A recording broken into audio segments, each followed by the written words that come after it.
Pode parecer um problema pequeno, mas é grande e desafiador. Mas existe uma lacuna gigantesca entre a evidência e entre a efetuação da evidência na prática. E corrói os resultados que você pode ter na sua prática clínica. Talvez o problema maior da saúde não é a ausência de solução, é a ausência de entrega da solução. O problema da resistência clínica, resistência à mudança. Do paciente resiste à mudança e não só ele, quando o médico também. É mais confortável para a gente falar fiz o que poderia do que a gente entender ainda qual atuação ou papel a gente tem dentro daquele contexto.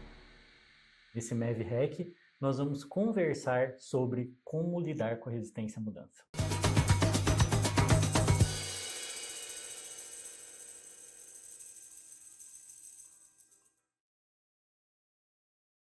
E aí, Caio, o problema é grande? É sério?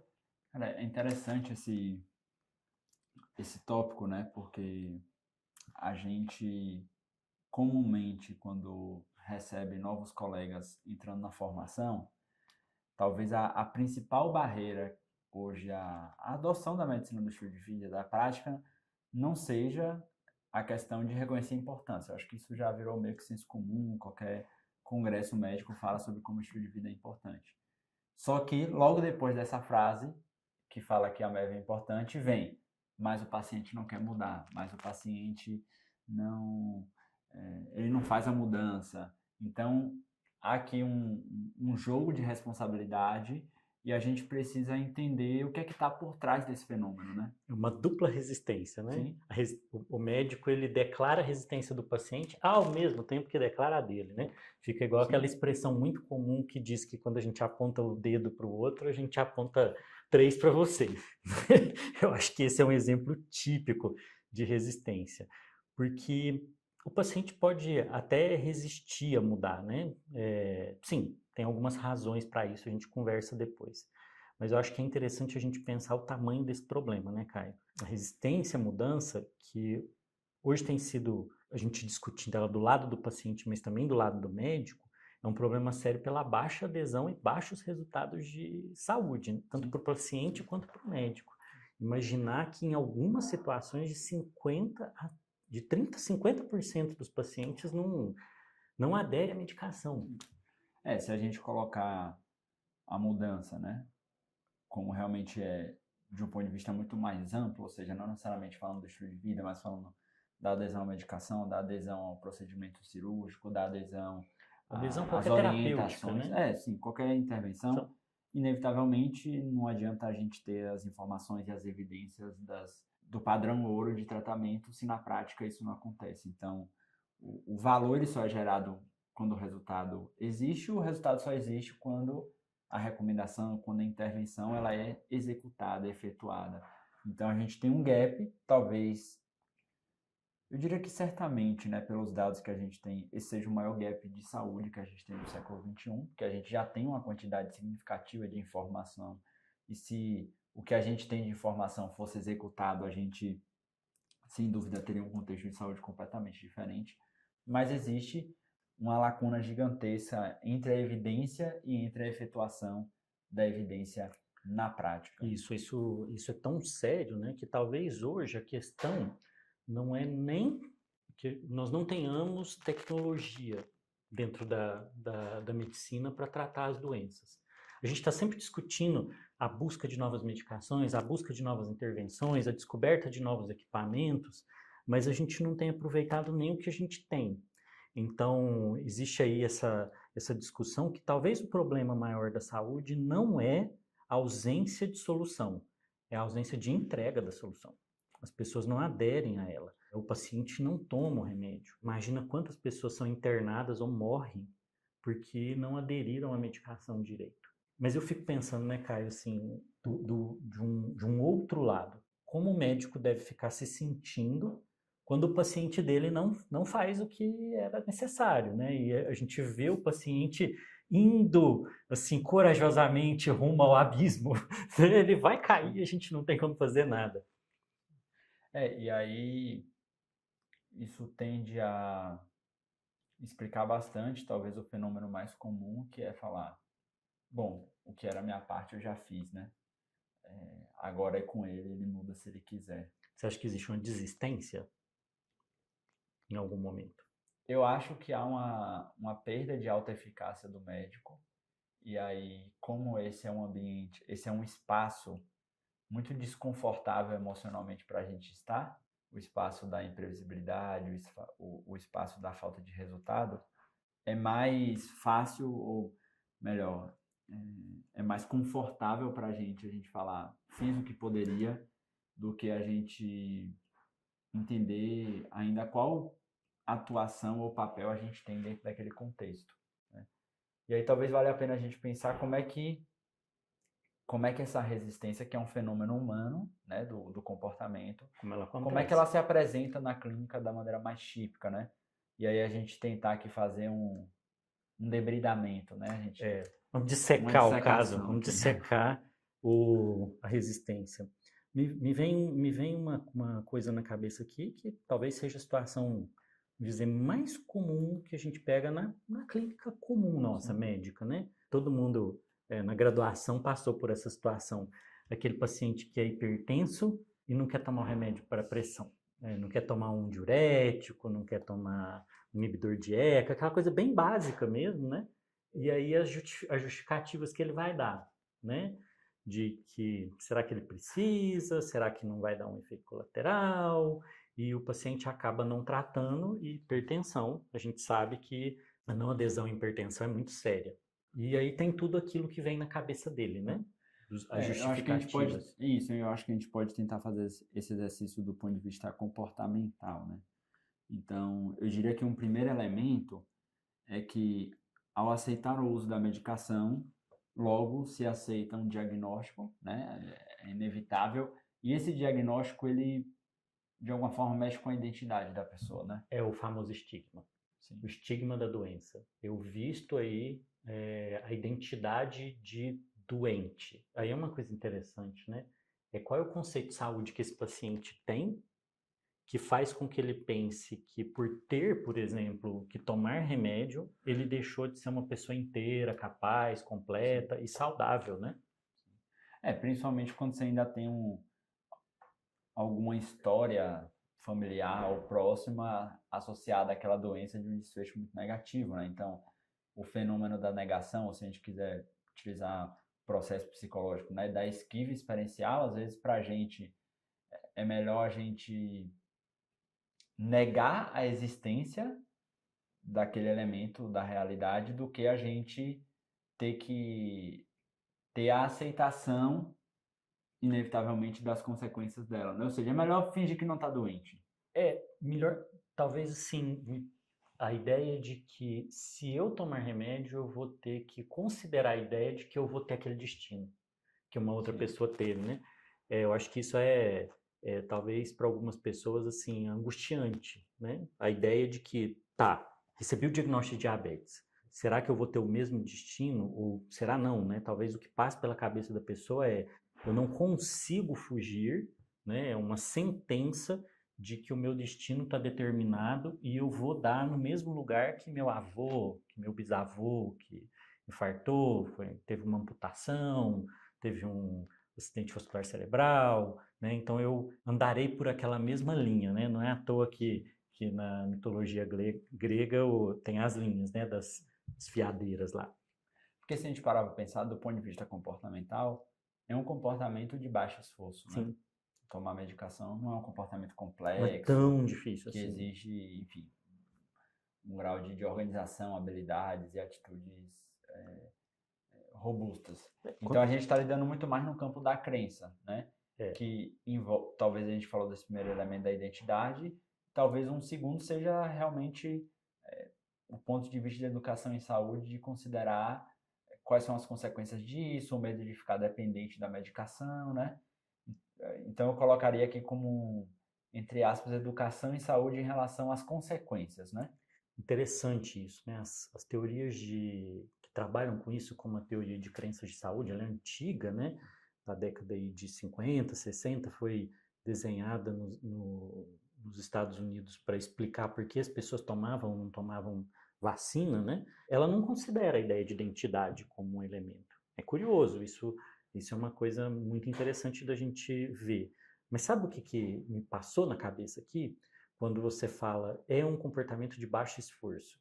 Eu acho que toda vez, aí talvez fique uma dica aqui para reconhecer esses estados, né? Todas as vezes que parecer fácil demais, tem alguma coisa séria por trás, né? Toda vez que o paciente, que a mudança que é pedida para ele naquela situação for fácil demais, tem algo atrás que está muito mais ligado à crença, à identidade, e aí é hora de ligar o alerta, né? Para investigar isso. Eu acho que esse é um comportamento, um fenômeno, como você falou, né, extremamente prevalente, mas talvez aí a gente pode já ir agora para um outro que esse eu já considero bem mais complexo, né?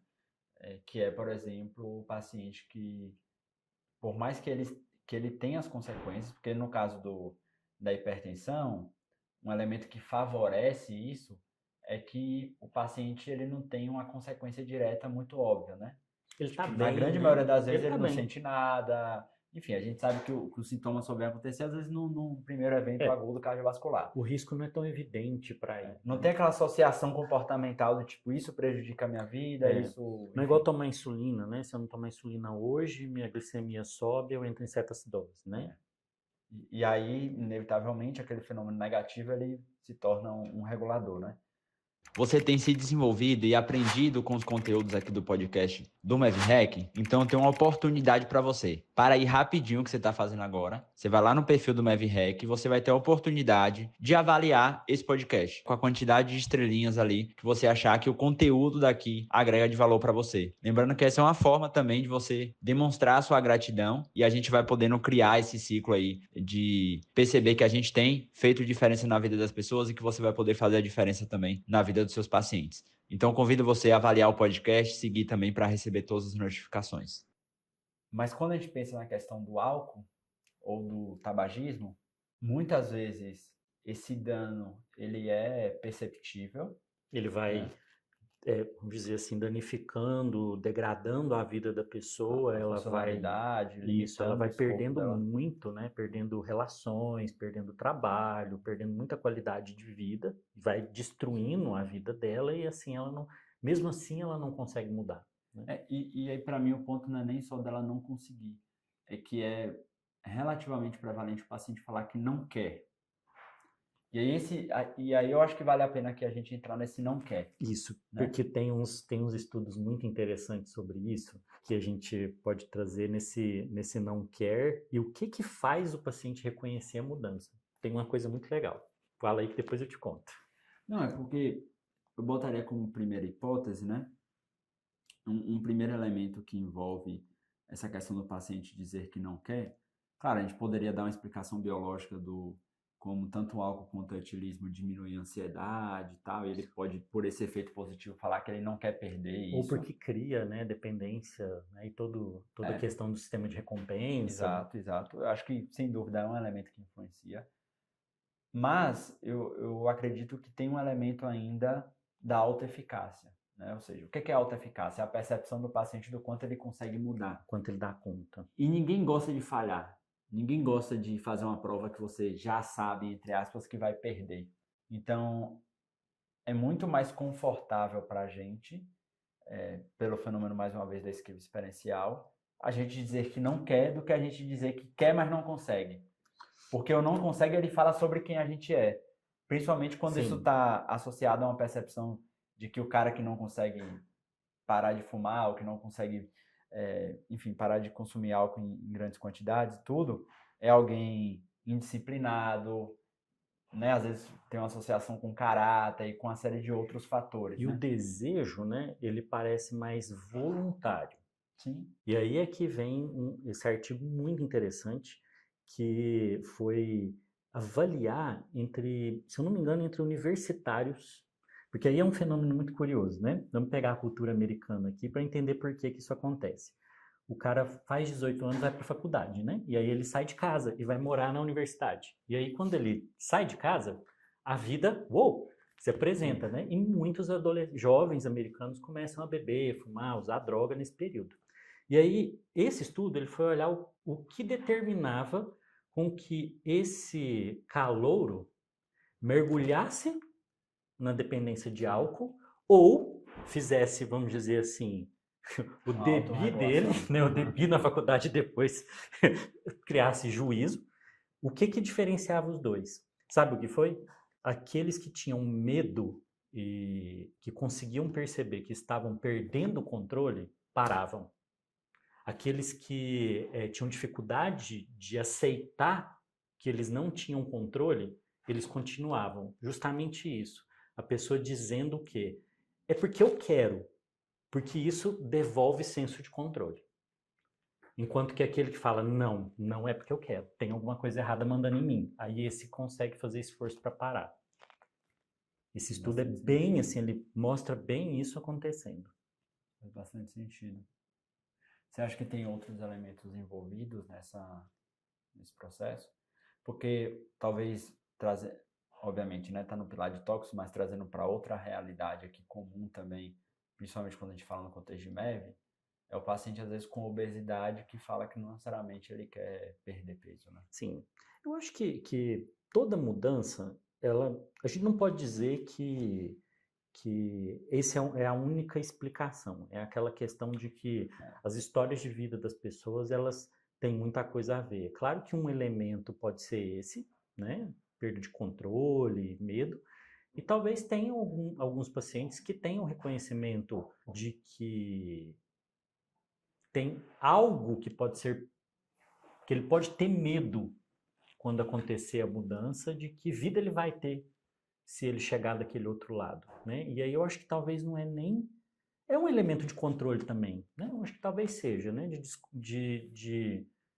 Por isso que eu gosto de dizer que não existe zona de conforto. Eu não concordo com essa expressão. Desculpa, né? Desculpa mudar uma coisa de décadas, né?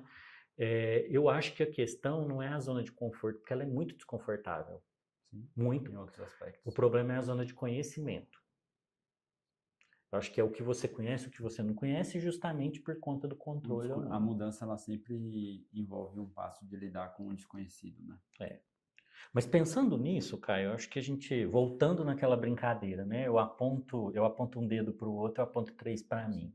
E quando o problema é o médico resistir a mudanças na prática, na conduta, na atitude dele, porque quando a gente está conversando sobre ajudar o paciente a mudar o estilo de vida, a maior barreira aqui talvez não seja a resistência do paciente, mas a percepção do médico se ele vai dar conta ou não, o reconhecimento de que ele precisa aprender coisas novas, né? Como que ele vai entrar num Stranger New World, né? Um estranho novo mundo. Eu acho que, retomando as premissas, né? A primeira premissa é que existe uma certa naturalidade do comportamento humano da gente, e aí, né, algumas personalidades mais para um lado, mais para o outro, mas, em geral, a mudança, ela gera um elemento de insegurança, porque a gente está lidando com o novo, e isso faz com que a gente tenda muito mais a um comportamento de inércia, né, como um padrão de comportamento. Além disso, eu botaria uma camada a mais que, como médicos especificamente, a gente é treinado, em certa medida, de forma necessária, para ficar dentro, né, do ambiente seguro, e aí melhor usando o seu termo, um ambiente de conhecimento, né, num ambiente em que a gente tende a se sentir com alta eficácia. Até porque a gente não está falando de... É uma coisa que você experimenta, se não der certo, você joga fora, faz de novo. Exato, até pelo risco, né, envolvido, a gente está falando da vida de uma pessoa. Enfim, então, a prudência, a gente já teve até um episódio aqui sobre essa virtude, né? Ela é uma virtude fundamental para o ato médico. Só que, justamente por esses elementos, não é incomum que esse comportamento ele se desdobre num termo que aparece na literatura, que é a inércia clínica, né? Que a partir do momento em que a gente já tem evidência de que aquilo é importante, de que aquilo seria o melhor tratamento, mas por estar na nossa zona pessoal do desconhecido, muitas vezes a gente prefere ignorar em certo sentido. Só que esse termo ele é importante e a gente precisa dar o tamanho dele, né? Ele é muito sério. A inércia clínica ela é responsável pela dificuldade de adesão aos melhores guidelines de conduta clínica e isso tem consequência em resultados para o paciente, para o sistema de saúde. Então, a gente vai ter aí estudos que mostram que você vai lá e constrói, faz estudo clínico, produz evidência. Tá? Vamos imaginar, né? Qual o tamanho do esforço, não só o esforço financeiro, o esforço intelectual, né, de produzir tanta evidência, organizar essa evidência depois, criar o guideline, e a gente vê aí que em torno de 50%, e aí tem estudos que mostram isso, 50% dos médicos sequer conhecem o conteúdo daquele guideline. E entre aqueles que conhecem, uma porcentagem grande, que passa aí de uns 30%, resiste a ele.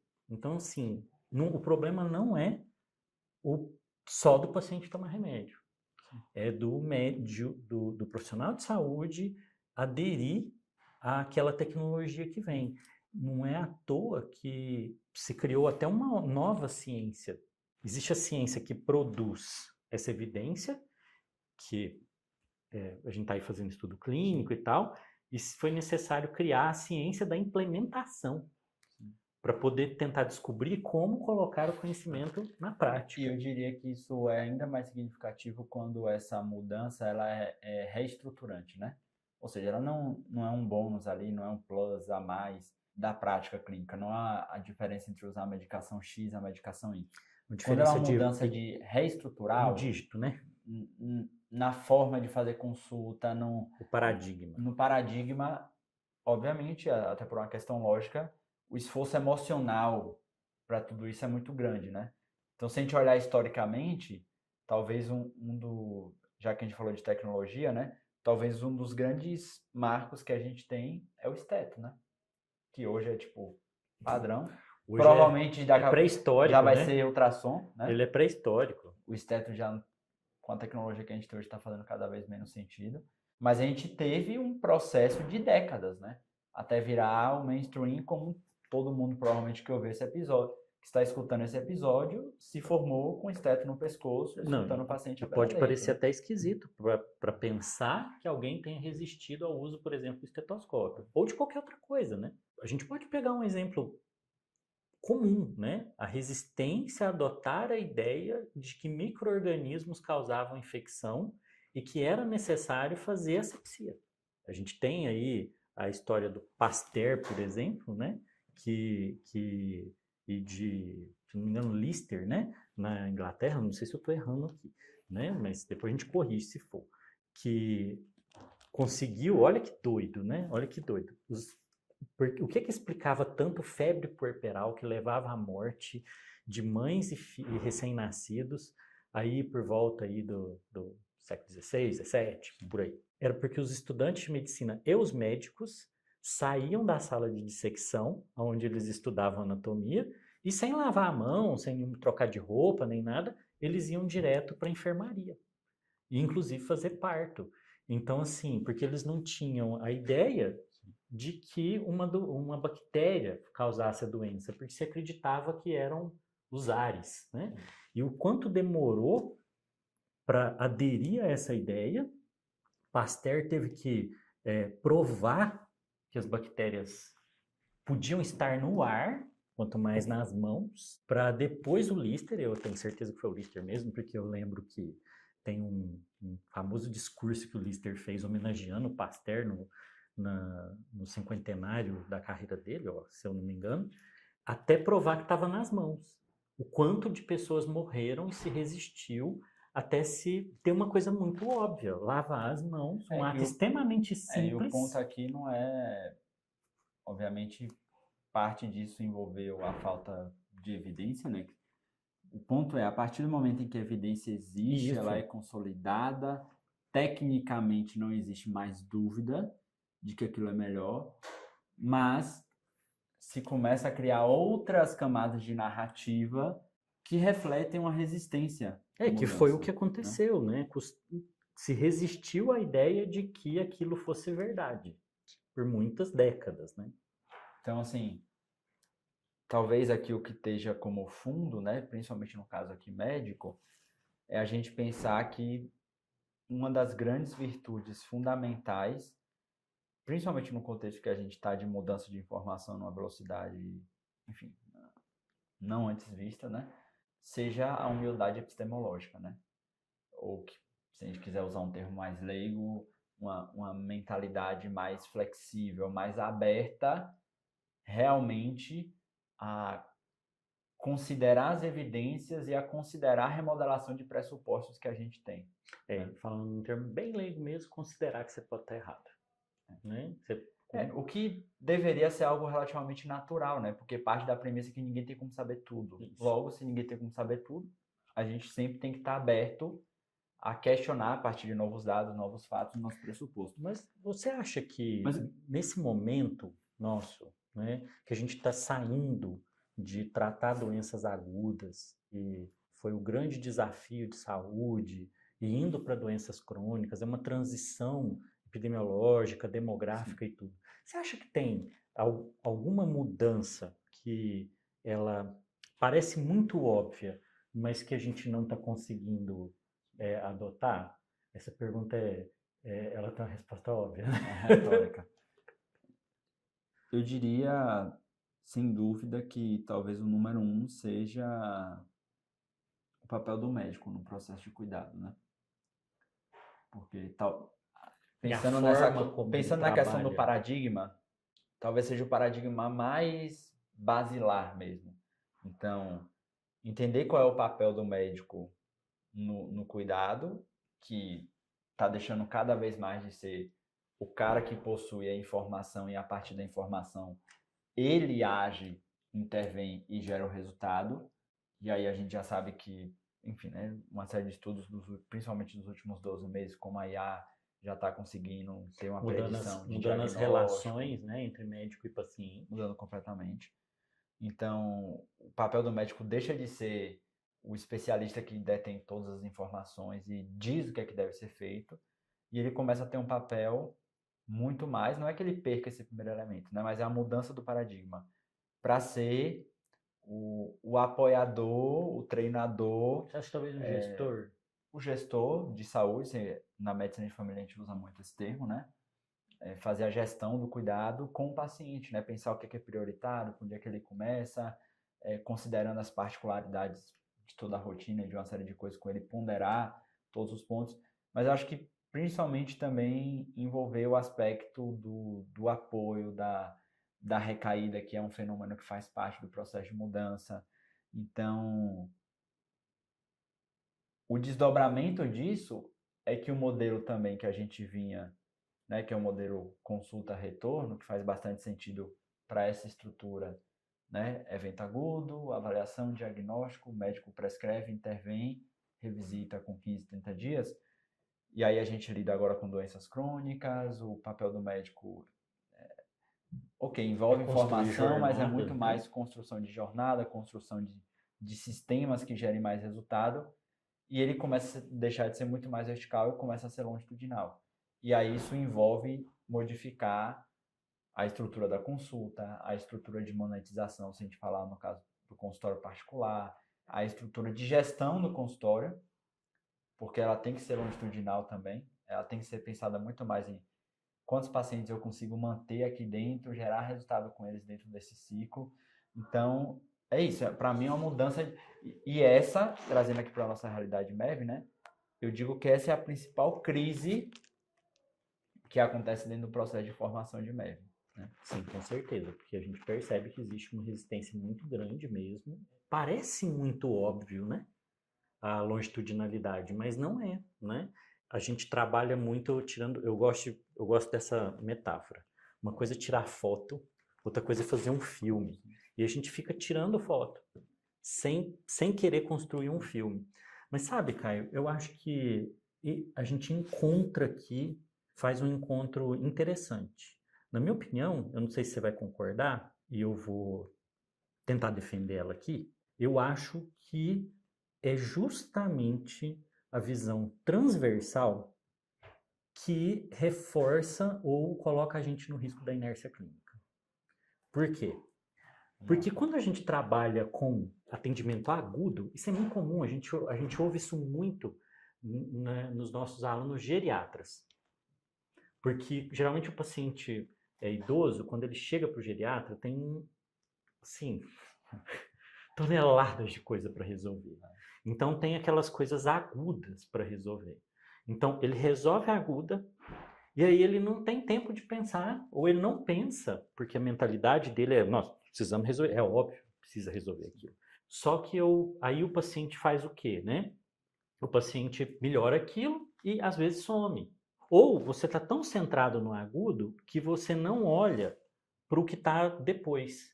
E isso é um elemento importante de criação de inércia, porque eu postergo a prevenção de uma complicação lá na frente. Então, quer dizer, eu estou adotando voluntariamente, talvez de forma inconsciente, mas voluntariamente eu estou adotando a inércia como modo de agir.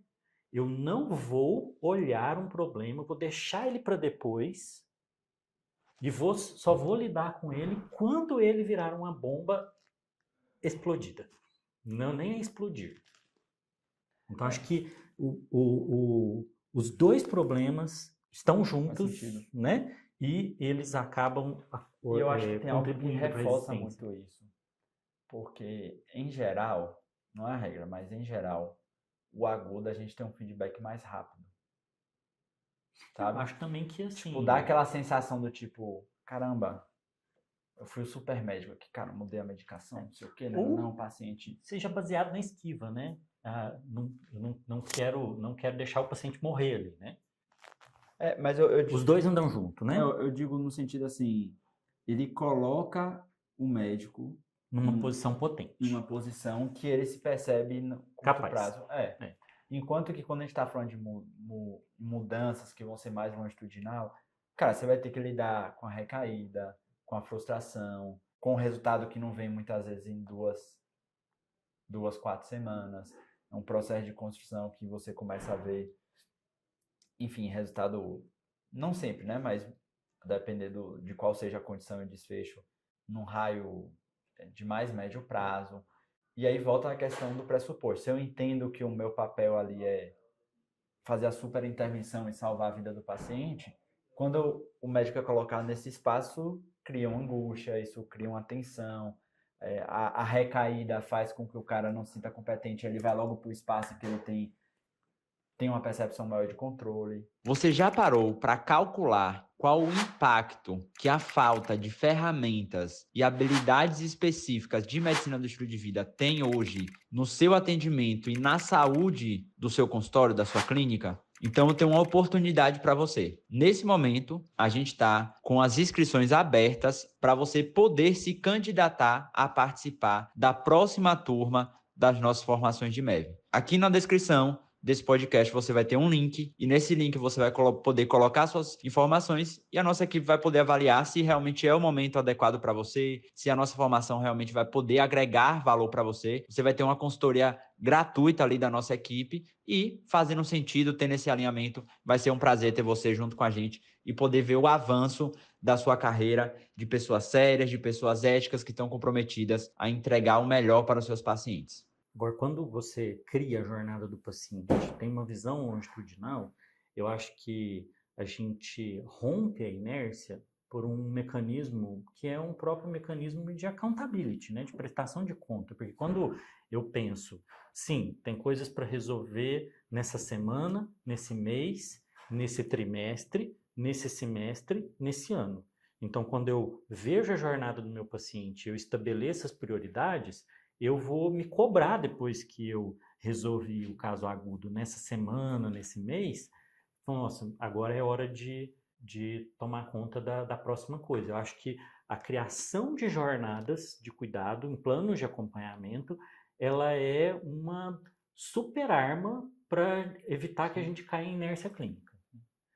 E aí eu acho que, pensando no nosso contexto aqui, acaba sendo uma das coisas que muitas vezes, por mais que o cara veja e fale, caramba, isso aqui faz todo sentido, às vezes ele tem uma resistência de implementação, né? E aí por isso que a comunidade é tão importante como esse ambiente de validação, de aprendizado vicariante, né, da resistência de crenças. Às vezes você fala, não, isso aqui não funciona na minha especialidade, isso aqui não funciona, sei lá, na minha cidade. Aí daqui a pouco você vê mais tantas pessoas da mesma especialidade, num contexto clínico parecido, que estão executando aquilo e aquilo está funcionando super bem, né? Quando a gente vai falar de uma mudança, né? Guarda aí, ó, COM.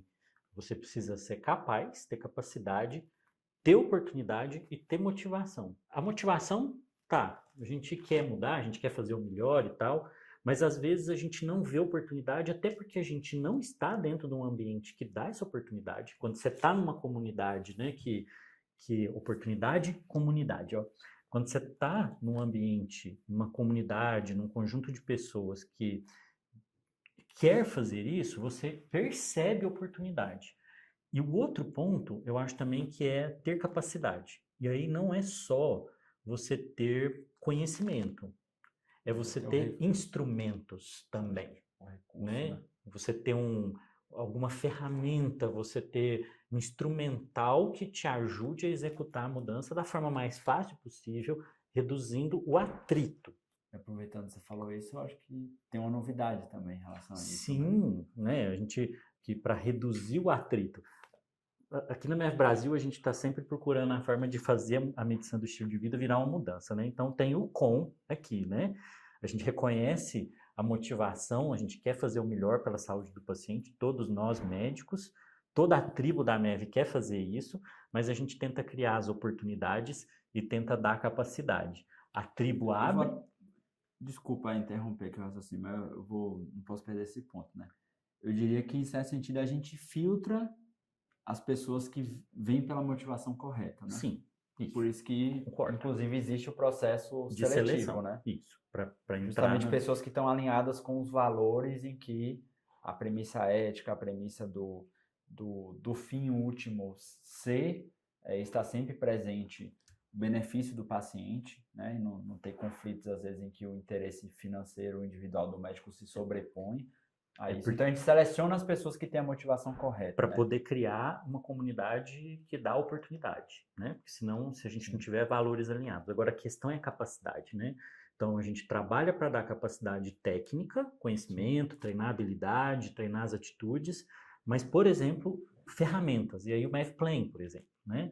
Nosso software de avaliação do estilo de vida, para poder olhar também esses né? Essa capacidade, a oportunidade, a motivação do próprio paciente. E a novidade é que a gente acabou de lançar a versão 2 do MAVPlan, né? Dando muito mais controle ali do médico, das avaliações do paciente dele. Antes da gente falar do que tem de novo nessa nova, né, na versão 2.0, eu acho que vale comentar rapidamente, porque pode ser que quem esteja ouvindo a gente não conheça ainda o MAVPlan, não seja um aluno, enfim. Explica de onde é que surgiu, qual é a proposta dessa ferramenta, e aí a gente fala um pouco também das coisas novas que estão sendo implementadas. Sim, né?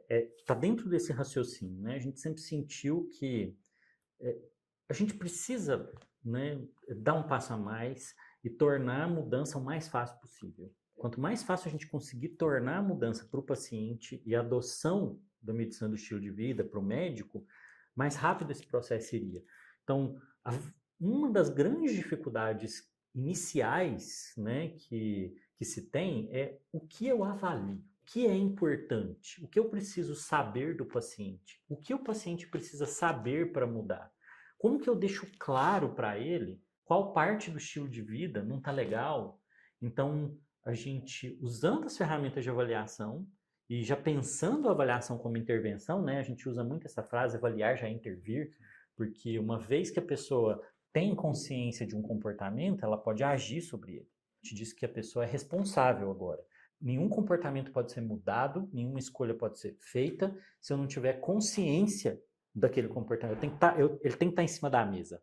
E o MAVPlan faz isso literalmente. Ele coloca o estilo de vida do paciente em cima da mesa. Ele concretiza, né? Torna concreto, porque o que é o estilo de vida? Ele está aí, alimentando, se movendo, dormindo bem ou mal, está espalhado. Sem falar que ainda tem o viés de, muitas vezes, quando a gente pergunta ao paciente, se a gente faz uma pergunta ruim, né, principalmente quando a gente usa o tratamento, como é a sua alimentação?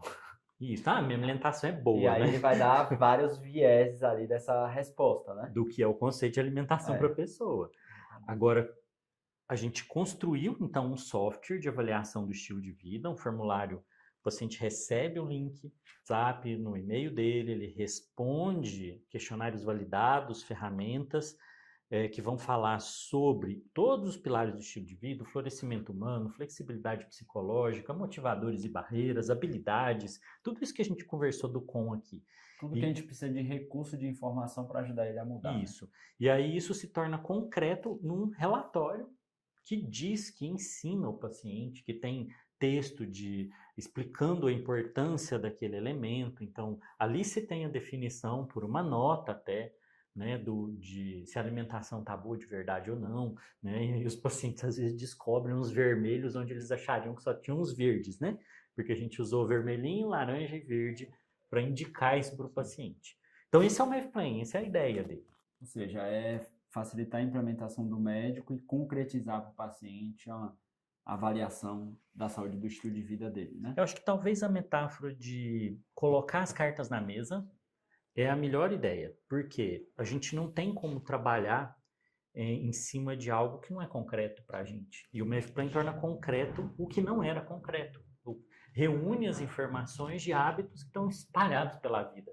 E aí agora a gente pode, médico e paciente, sentados diante dali, refletir e tomar decisões, né? Que eu acho que, para mim, essa sensação de poder ajudar o paciente a tomar decisões mais claras sobre a saúde dele, dá uma sensação de empoderamento e de controle e de escolha que não tem preço. E aí a gente está falando aqui de resistência e a gente falou muito da autoeficácia, né? Que muitas vezes a gente resiste quase como um mecanismo de proteção porque a gente não se sente capaz para mudar. E uma das coisas que aumenta a autoeficácia ou aumenta a motivação para a mudança é o senso de competência, né? Que é um conceito da teoria da autodeterminação, a principal teoria que estuda a motivação humana. E que nesse conceito tem um elemento bastante importante que é a percepção de progresso. É o paciente ver evoluindo ao longo do tempo. Então, cara, antes você dava 1.000 passos por dia, agora você está conseguindo dar 2.500, e aí você... Ou seja, ele vê cada um desses avanços.